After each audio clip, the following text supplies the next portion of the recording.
정부가 고칠 공급 대책의 후속 조치로 수도권 도심에 약 6만 가구를 공급하는 부동산 대책을 마련해 지난 1월 29일 공식 발표했습니다.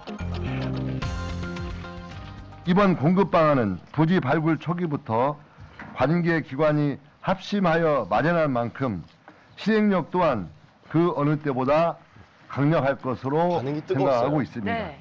자, 구체적인 내용을 들여다보면요. 공공과 유휴 부지를 최대한 활용해 서울과 수도권에 집중 공급하고 청년과 신혼부부의 주거 안정을 돕는 것이 이번 대책의 핵심인데요. 전체 공급 규모를 보면 수도권에만 모두 6만 가구에 달하는데 이는 판교 신도시 2개를 합친 것보다 큽니다. 이르면 내년부터 늦어도 2030년까지 착공되는데요. 시민들의 반응은 어떨까요? 수도권 쪽에 이제 집을 구하기는 좀 많이 어려울 것 같은데 그거에 대해서 많은 혜택이나 기회가 주어진다고 하면은 좋은 기회이지 않을까 싶고 꼭 혼자 사는 사람도 주거가 필요하잖아요. 그럼 부모하고 나이가 먹었는데 계속 같이 살 수는 없으니까 주거용으로 많이 줬으면 감사하죠. 이 수도권 곳곳에 주택 공급이 예고됐습니다. 정부가 어떤 지역을 공급 대상지로 골랐는지, 선정 기준은 무엇이었는지 그 배경을 자세히 들어봤습니다.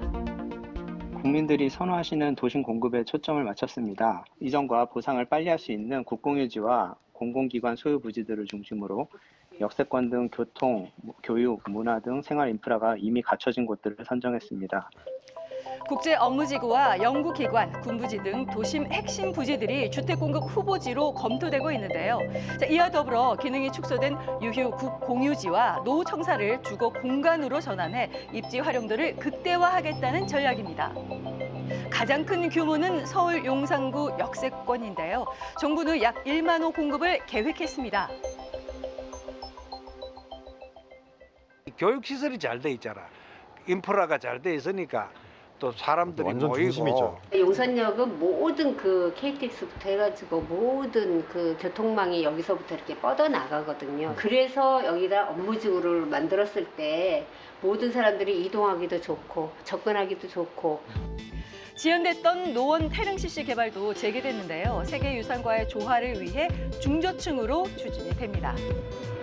근데 태릉 골프장 같은 경우는 위치가 워낙 좋아가지고 기다려요, 많이들. 태릉CC가 됨으로써 유입 인구가 늘고 그러면 이게 2만 3천여 세대가 되니까 신도시급이 되겠죠. 해당 지역은 토지거래 허가 구역으로 지정하는데요.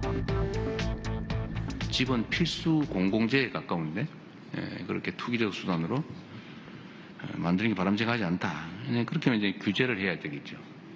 이재명 대통령이 실제 집값 안정 의지를 표명했다고 보이는데요. 자, 아직까지는 서울 아파트 평균 거래 금액은 큰 폭의 하락 없이 높은 수준을 이어가고 있습니다.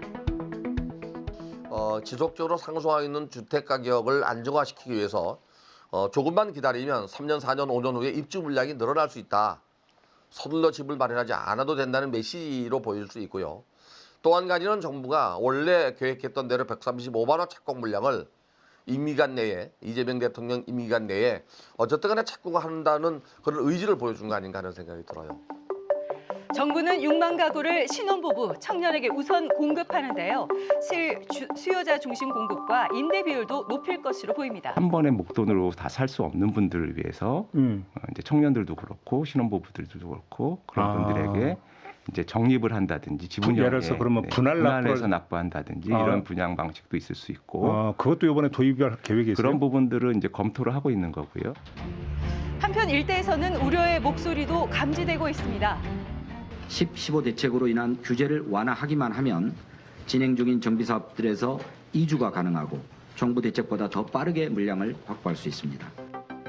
서울시는 규제 완화가 필수적이라는 입장. 가장 규모가 큰 용산국제업무지구는 2007년 오세훈 서울시장이 추진했던 최대 개발 사업이었는데요. 2008년 글로벌 금융위기 등의 여파로 자초했습니다. 이후 지난해 11월 서울시가 용산국제업무지구 도시개발 사업 시작을 알리는 기공식을 열면서 10여 년 만에 사업 재추진을 알렸는데요. 자, 그런데 정부 정책대로 1만 호를 지으려면 애초에 계획했던 사업 일정이 틀어질 수 있습니다. 그 결과 전체 사업 기간이 더 길어질 가능성이 있다는 지적도 나오는데요. 서로 충돌하는 부분이 오래된 있군요. 동네 네. 빨리 짓고 이래 건설이 돼 가지고 활성화되면 좋은데 자꾸 늦어지니까 그게 이제 염려되는 부분이 있고. 이제 6,000세대에서 10,000세대로 4,000세대 더 늘리려고 하는 건데 그렇게 되면 이제 문제가 이제 교통 문제도 있겠지만 그다음에 이제 학교 문제 그리고 이제 환경 이런 영향 평가 이런 걸 제대로 해서 이제 계획을 발표를 해줘야 되는데 그거는 전혀 반영이 되지 않고 지금 발표된 거 아닌가. 서울시는 기반 시설을 고려할 때 8,000호가 최대치라는 입장인데요. 용산구청은 어떻게 바라보고 있을까요? 우리 용산에는 이 국제업무지구 말고도 다른 공급을 확대할 수 있는 그런 다른 후보지들이 있기 때문에 사전에 협의만 했다고 하면 그런 후보지들을 가지고 충분히 공급도 늘리고 할 수 있었는데 그런 부분들이 좀 많이 아쉽습니다. 6,800가구 공급이 예고된 노원구 태릉CC 인근도 우려의 목소리들이 나옵니다. 늘어남으로써 뭐가 불편해지냐면 교통이 불편해지겠죠. 경춘선 하나 가지고 하기에는 이게 운행되는 시간 타임이 평상시에 한 30분대 가까이 되니까. 이곳 인근은 상습 정체로 퇴근 시간에 이동 시간이 배로 늘어나는 곳이죠. 한편 경마장 등을 이전해 부지를 확보한 뒤 주택을 공급하겠다는 정부안에 대해 과천시는 수용하기 어렵다며 반발했는데요.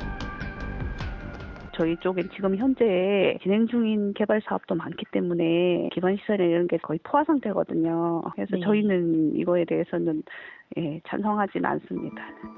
정부와 지자체 간의 입장차가 드러나고 있는 상황. 이번 대책의 첫 관문, 지자체와 주민의 협조를 구하는 일인데요. 사업 추진 과정에서 지자체와 지역 주민들의 의견을 잘 듣고 합리적으로 주민들의 삶이 좋아지는 방향으로 검토해 나가겠습니다. 서울시와 공급 물량을 협의해 나가고 견해가 조정되는 대로 추가 공급 방안을 발표하겠다는 입장입니다. 이번 대책 전문가는 어떻게 전망하고 있을까요? 주택시장은 당장 들어갈 집이 없으면 전월세 가격은 올라갑니다. 그리고 그 영향은 매매 가격에 영향을 미칩니다. 근데 문제는 이게 언제 착공해서 언제 입주할 것인가가 문제죠. 착공한다고 해서 시장이 안정화되는 건 아니고요. 입주 물량으로 돌아와야 시장이 안정화됩니다. 그래서 이번 대책은 단기 주택 공급 정책이라기보다는 중장기 대책이라고 볼 수 있습니다. 대규모 공급 대책이 양도세 혜택 중지와 맞물려 이 집값 안정에 영향을 줄지 주목됩니다.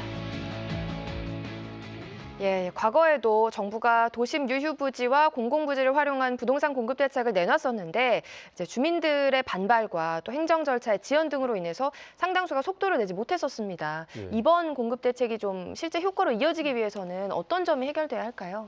네, 전문가들은 아무래도 주민들이 가장 우려했던 교통 인프라 확충을 어떻게 하는지가 최우선 과제다라고 지적을 하고 있습니다. 아무리 주택이 많이 공급이 된다 하더라도 출퇴근이 어렵다면 선호도가 떨어질 수밖에 없기 때문인데요. 교통이라든지 환경 그리고 도시의 기능 훼손과 같은 여러 가지 우려를 어떻게 해결할지가 성패의 관건이 될 것이다라고 지적했습니다. 네, 장기적인 집값 안정을 위해서 결국 공급 대책은 필요할 수밖에 없는데 이게 땅은 한정돼 있고 쉽지가 않은 상황입니다. 착공의 완공까지 10년은 바라봐야 되는 정책인 만큼 뜻이 잘 모아져야 되겠습니다.